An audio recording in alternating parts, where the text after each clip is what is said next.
여러분, 한국인의 은퇴 후 평균 생활비가 월 336만 원이라는데 여러분은 노후 준비 어떻게 하고 계세요?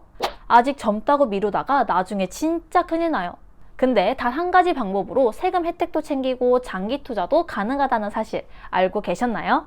자, 요즘 시기에 우리가 가장 관심 있는 거 바로 연말정산이죠. 여러분이 연금 계좌를 똑똑하게 활용하면 최대 99만 원의 세액공제 혜택을 받을 수 있는데요. 일단 여기 보시는 것처럼 연금저축계좌에서 세액공제를 받을 수 있는 연간 납입 한도는 600만 원. 예를 들어 매달 50만 원씩 연금저축계좌에 납입한다고 가정해 볼게요. 그럼 총 급여가 5,500만 원 이하라면 연간 약 99만 원의 세액공제 혜택을 받을 수 있고요. 총 급여가 5,500만 원을 초과하시는 분들이라면 79만 2천 원의 세액공제 혜택을 받을 수 있어요. 자, 여기까지는 우리 다 잘 알고 있잖아요. 진짜 중요한 거는 지금부터. 사실 연금저축 계좌라고 하면 우리 20, 30대 기준으로는 최소 20년에서 30년 정도 투자할 수 있는데요.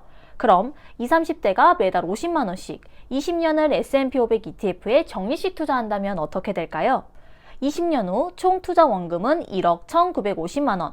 그런데 최종 금액은 약 3억 5천만 원이 됩니다.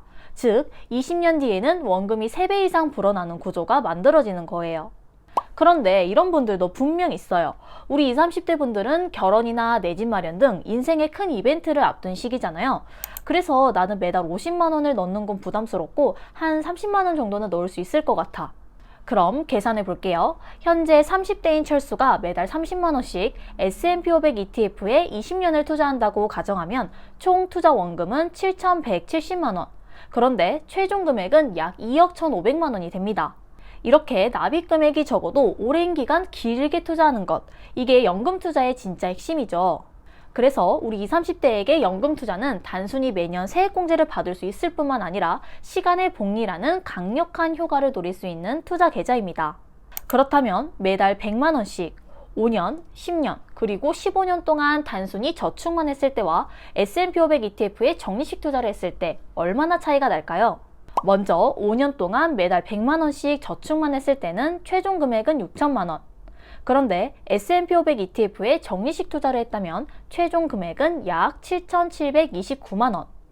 그런데 이렇게 투자 기간을 5년으로만 잡으면 단순히 저축만 했을 때와 적립식 투자를 했을 때의 차이가 크지 않은데요. 그런데 이게 10년이 넘어가면 이 차이가 점점 커지게 됩니다. 10년간 매달 100만 원씩 단순히 저축만 했을 때는 약 1억 2천만 원. 그런데 적립식 투자를 했을 때는 최종 금액은 약 2억 원. 자, 이제 최종 금액 기준으로는 약 8천만 원 이상 차이가 나기 시작하죠. 그럼 15년 후는 어떨까요? 똑같이 매달 100만 원씩 넣었는데 단순 저축은 1억 8천만 원인 반면 ETF 적립식 투자는 약 4억 원. 결과는 거의 2배 넘게 차이가 나요. 이게 바로 장기 투자에서만 볼 수 있는 복리의 힘입니다. 아마 이 영상 보시는 분들이라면 미국 인덱스 펀드에 10년 이상 장기 투자라는 말 한 번쯤은 들어보셨을 거예요.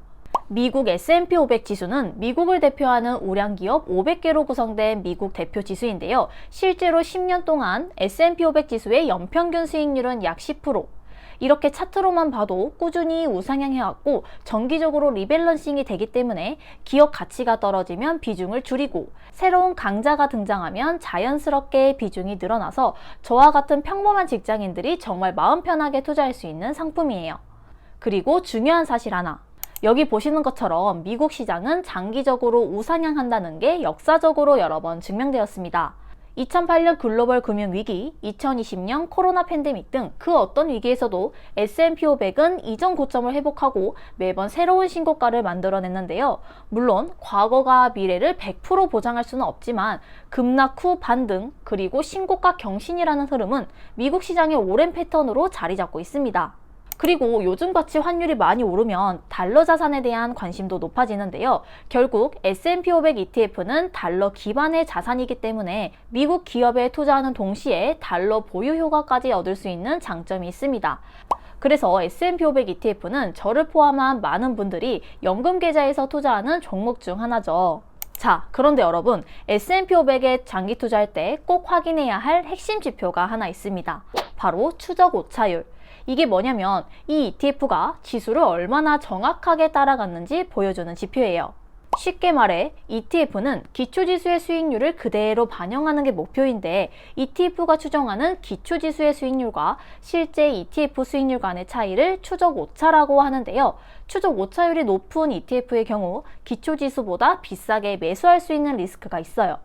그래서 결론부터 말하자면 추적 오차율이 낮다는 건 그만큼 그 ETF가 벤치마크 지수를 잘 따라가고 있다는 의미이고 시간이 지날수록 이 미세한 차이가 장기 투자에서는 큰 성과 차이를 만들어냅니다.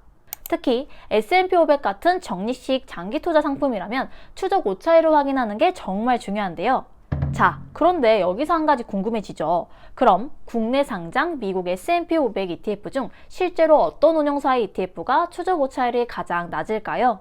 2025년 11월 21일 기준 코덱스 미국 S&P 500 ETF가 약 0.09%로 국내 상장 미국 S&P 500 ETF 중 가장 낮은 추적 오차율을 보여주고 있습니다. 그럼 다른 지표들도 비교해 봐야겠죠? 제가 연금 계좌에서 투자할 수 있는 국내 상장 S&P 500 ETF를 이렇게 한 장의 표로 깔끔하게 정리해 봤는데요. 각 지표 항목에서 1등은 진한 노란색으로 표시했고요. 2등은 연한 노란색으로 표시했습니다. 자, S&P 500 같은 장기 투자 상품은 단순히 순자산 규모로만 볼 게 아니라 실제 투자자 입장에서 실비용을 반영한 수익률, 분배율, 그리고 추적 오차율 등 여러 지표를 함께 비교해야 하는데요. 특히 오늘 알려드린 추적 오차율이 정말 중요해요. 앞에서 말씀드린 것처럼 추적 오차율이 높은 ETF는 기초지수보다 비싸게 ETF를 매수하게 될 리스크가 있다고 했잖아요. 그래서 추적 오차율이 낮은 ETF를 찾는 것이 정말 중요해요. 여기 보시는 것처럼 코덱스가 약 0.09%로 국내 상장 미국 S&P 500 ETF 중 가장 낮은 추적 오차율을 보여주고 있습니다. 또한 실비용 수수료를 반영한 기간별 수익률을 살펴보면 1년 수익률 18.06%, 3년간 수익률 88.57%로 코덱스가 타 ETF 대비 높은 성과를 보여줬고요. 최근 배당 내역을 비교해보면 타이거와 에이스는 60원, 라이즈는 55원인 반면 코덱스는 110원으로 1등을 차지했습니다. 금리 인하 기대감이 커질수록 투자자들은 가장 신뢰할 수 있는 자산에 모이기 마련입니다. 그 중심에 있는 게 바로 S&P 500 ETF죠. 지금도 VO나 SPLG 같은 S&P 500 ETF로 꾸준히 자금이 유입되고 있고 연금 계좌에서도 국내 상장 S&P 500 ETF는 많은 분들이 선택하는 상품 중 하나입니다. 그래서 이 영상을 보고 계시는 여러분도 S&P 500 ETF를 적립식으로 모아가면서 미국 시장의 장기 성장에 자연스럽게 올라타 보는 건 어떨까요? 오늘 영상이 도움되셨다면 구독, 좋아요 눌러주시고요. 오늘도 끝까지 시청해주셔서 감사합니다.